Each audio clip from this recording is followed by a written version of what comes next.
크고 놀라운 은혜입니다. 우리의 이성으로는 이해할 수 없고 알 수 없습니다. 특별히 그 은혜가 얼마나 큰지 측정하는 것은 우리로서는 감당하기 어려운 그런 크고 놀라운 은혜입니다. 하나님이 베풀어 주시는 은혜들은 우리의 무지함을 더 깨닫게 할 정도로 너무나도 놀랍습니다. 다만 성령의 역사와 하나님의 말씀의 증거를 통해 하나님께서 우리에게 은혜를 주실 때에 비로소 우리가 믿음이라는 그 은혜에 이르게 됩니다. 여러분 참 수고 많으셨습니다. 사순절을 잘 마치셨고 특별히 고난주간 함께 기도하며 또 마음을 같이하여서 그리스도의 고난에 참여해 주신 것 진심으로 감사합니다. 오늘 교회에서 소정의 선물을 준비했습니다. 고난주간 저녁 특별 예배에 한 번도 빠지지 않냐고 나오신 분들 오늘 꼭 선물 받아가시기 바랍니다. 근데 한 분이 아쉬웠어요. 날짜를 다 채우지 못하신 분. 제가 그랬어요. 선물을 반으로 자를 수 없냐고 나눌 수 없냐고. 선물을 반절로 나누기 어렵다고 합니다. 하나님께서 며칠이 부족해서 선물을 못 받으실지라도 하나님께서 드려진 예배에 은혜를 주시려 믿습니다. 아멘. 예수님께서 십자가에 죽으시고 부활하신 것은 역사적 사실입니다.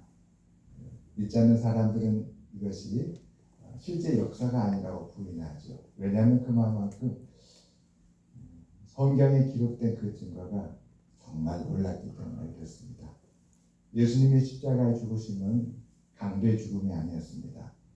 강도와 함께 십자가에 못 박혔지만 그 죽음은 흠없는 하나님의 아들의 죽으심이었습니다. 어떻게 하나님의 아들이 그 거룩하신 분이 요한복음은 태초에 말씀이 계시니라 이 말씀이 하나님과 함께 계셨으니 이 말씀이 곧 하나님이시라. 이 말씀이 육신이 되어 우리 가운데 거하였는데 그분이 바로 예수 그리스도라고 전합니다. 어떻게 하나님이 이 땅에 인간의 몸으로 오셔서 그렇게 십자가에 인간 모든 인류의 죄짐을 지시고 십자가에 죽으실 수 있겠습니까? 이거 자체가 세상은 받아들일 수 없는 것이었습니다. 그러기에 그분의 부활도 역사가 아니라고 세상은 거부합니다. 그러나 성경 분명히 십자가의 죽음이 실제 역사였던 부활도 실제라고 증거합니다. 오늘 예배드리기 전에 우리 최시용 집사님, 오상아 집사님 유아세를 앞두고 제가 1층 친구실에서 같이 잠시 만남을 갖고 기도하였습니다. 복음을 다시 증거하면서 제가 두 분께 그런 말씀을 드렸어요.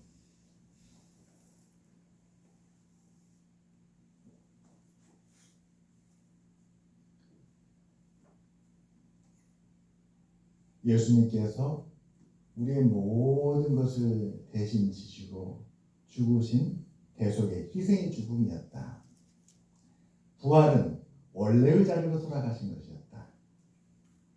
원래 하나님의 아들이신 예수 그리스도는 거룩하신 하늘에 계신 분이었고 그분은 하나님의 본체셨다. 다만 십자가에 못 박히신 것은 우리의 죄짐을 지시고 죄와 사망 가운데 있는 우리를 구하시기 위한 죽음이었다. 이제 그 죽음을 통해서 우리를 죄와 사망 가운데서 건지시고 죄와 사망의 권세를 깨뜨리셨기 때문에 모든 것을 이루시기 때문에 이제 부활로서 그분의 자리로 돌아가신 것이다.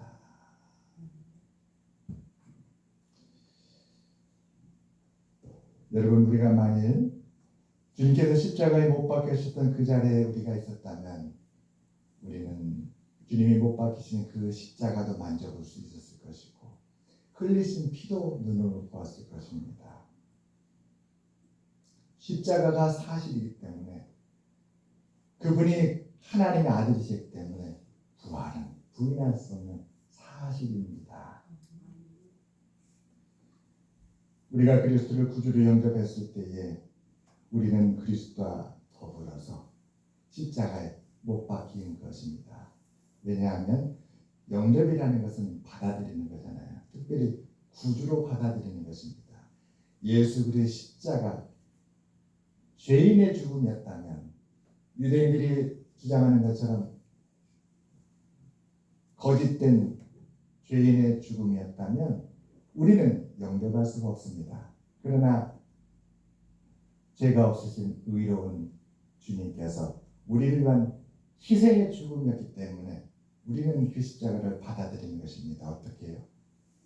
우리의 죽음으로, 우리를 대신하는 것으로.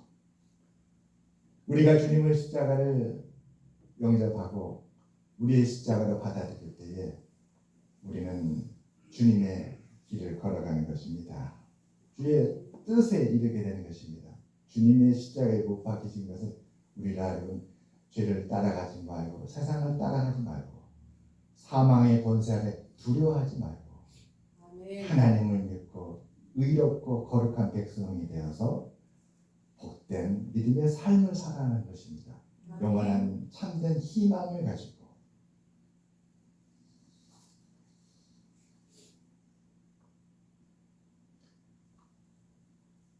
예수 그리스도의 부활이 중요한 데는 우리의 현재와 미래가 달려있기 때문에 그렇습니다. 우리의 현재에 있어서 가장 중요한 것은 무엇일까요?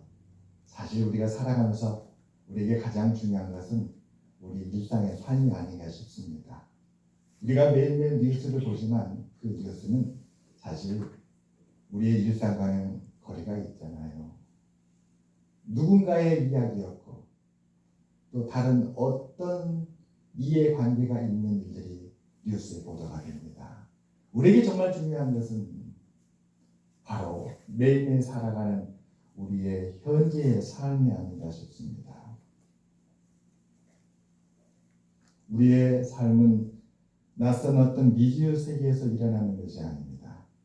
우리가 말하는 현실 속에서 우리가 살아가고 있습니다. 그렇죠. 우리가 상상 속에서 사는 건 아니잖아요. 비록 상상을 한다 할지라도 그러나 우리가 매일매일 부딪히는 것은 우리의 현실입니다. 우리는 그러한 현실 속에서 살아가고 있습니다. 놀랍게도 예수님의 부활은 우리의 현실 세계의 그 실제 속에서 일어났다는 거예요. 예수님 십자가에 못 박히심은 하나님을 대적하는 자들에 의해서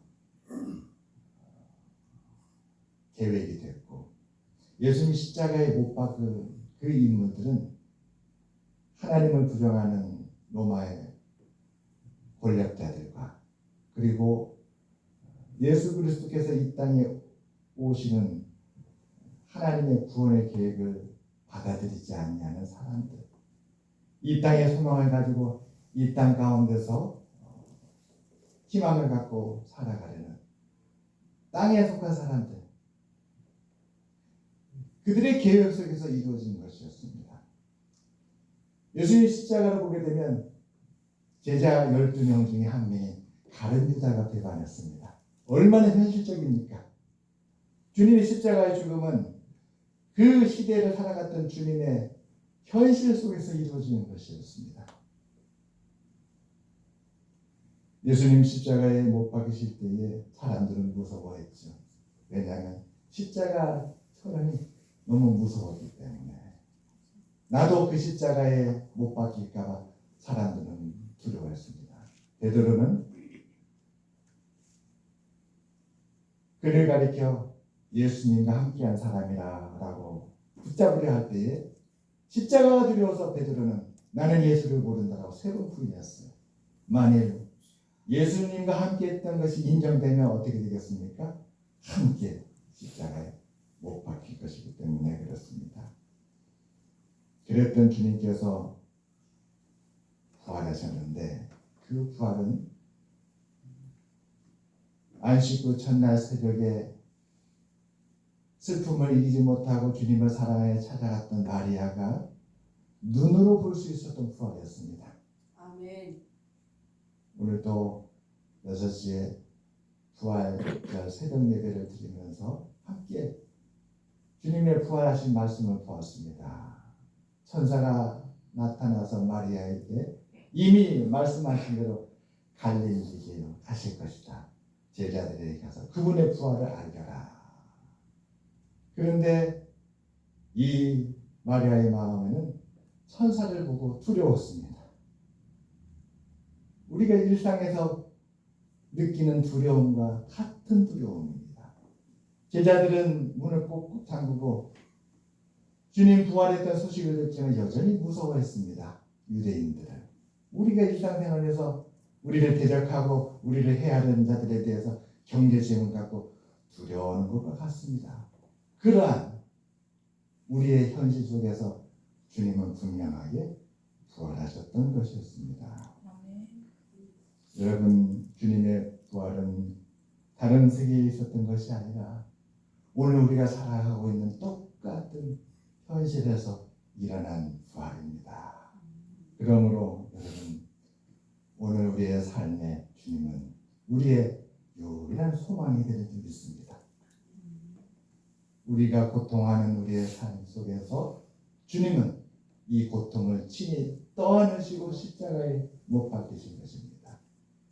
주님은 오늘도 우리가 때로 나약해지고 연약해서 넘어지고 누군가를 두려워해야 되고 또한 살아가는 삶에 고되고 무거운 짐 때문에 어깨를 펴지 못하는 이러한 질병의 고통과 이루 말할 수 없는 전혀 예측하지 못한 일들로 말미암아 고통할 수밖에 없는 스스로 자유로울 수 없는 이 삶에서 부활하셨던 것이었습니다. 오늘 로마서 6장 4절에 이렇게 말씀합니다. 그러므로 우리가 그의 죽으심과 합하여 세례를 받은 줄로 알지 못하느뇨. 합했다는 것이 주님의 죽으심과 우리가 믿음으로 하나가 됐다. 주님께서 우리의 고통을 우리의 죄짐을 다 지시고 십자가에서 못 박히심으로 말미암아 우리의 것을 다 가져가셨구나.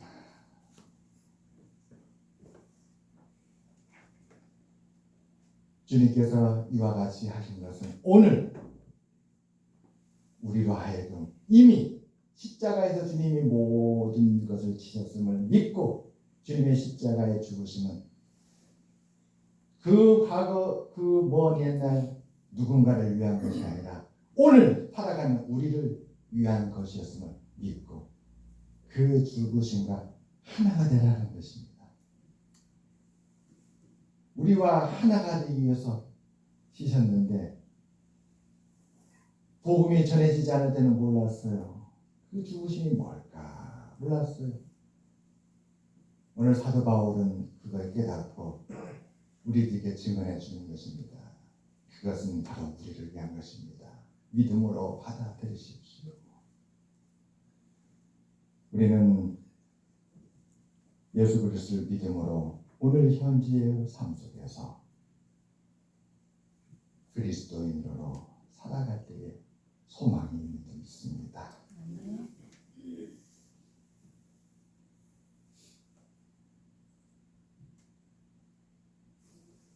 오늘도 벌써 15분이 지났네요. 설교를 시작했는데 오늘 유아 세례 먼저 하고 그다음에 성찬식 할 예정입니다. 주보에는 성찬식이 먼저 나왔는데 아무래도 우리 사랑하는 리우리가 벌써 잠이 들었고 그리고 깨면 또 아이다 보니까 먼저 해드리는 것이 배려인 것 같아서 순서를 바꾸려고 합니다. 그래요. 우리 말씀을 정리하겠습니다. 제가 이렇게 정리해봤습니다. 예수 그리스도는 진실로 하나님의 존전에서 지금도 부활하여 살고 계십니다. 우리가 살도록 부르심 받은 곳은 바로 그 하나님 앞입니다. 아멘. 우리는 지금 현재 생활에서 세상에 대하여 죄에 대해서 죽음의 두려움에 대해서 죽어야 할 것입니다. 주님이 십자가에 죽으심으로 사망의 권세를 부활로 깨뜨렸습니다. 그러므로 이 죽음의 권세는 그리스도 예수 안에서 주님과 합한 우리에게는 이미 깨진 권세입니다. 주님의 부활은 우리의 부활은 되었습니다. 하나님과 더불어 교제하고 의사소통하는 가운데 이제는 우리는 하나님을 향해 살아야 될 것입니다. 현재의 삶에 있어서 우리를 주님을 믿는 믿음으로 하나님이 부르신 것은 우리가 진정 하나님을 향해 살 수 있도록 하나님께서 베풀어 주신 은혜입니다. 이제는 정말 하나님을 향해서 살아가는 삶이 되시기를 주님의 이름으로 축원합니다. 어디에서요? 일상을 살면서.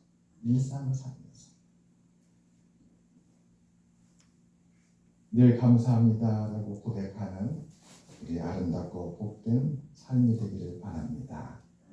우리 어린 이유리가 태어났는데 세상 사람들은 그러잖아요. 아이고, 앞으로 살아갈 일이 참 고생이다. 이 험한 세상, 눈물과 슬픔뿐인 세상을 저 아이가 어떻게 감당할고, 이건 세상의 방식입니다. 오늘 유아세례 식을 통해서 우리는 바꿔야 될 것입니다. 하나님이 이 아이를 주님 품에 맡깁니다. 이 아이를 주님께서 이 아이를 위해서도 십자가를 졌고 이 아이를 위해서도 부활하신 줄 믿습니다. 이 땅에 빛과 소금이 되어서 자랄 수 있도록 부활의 신앙으로 자라게 역사하여 주시옵소서. 그런 복된 날이 되시기를 주님의 축원합니다. 기도하겠습니다. 하나님 아버지 감사합니다. 오늘 우리들에게 이렇게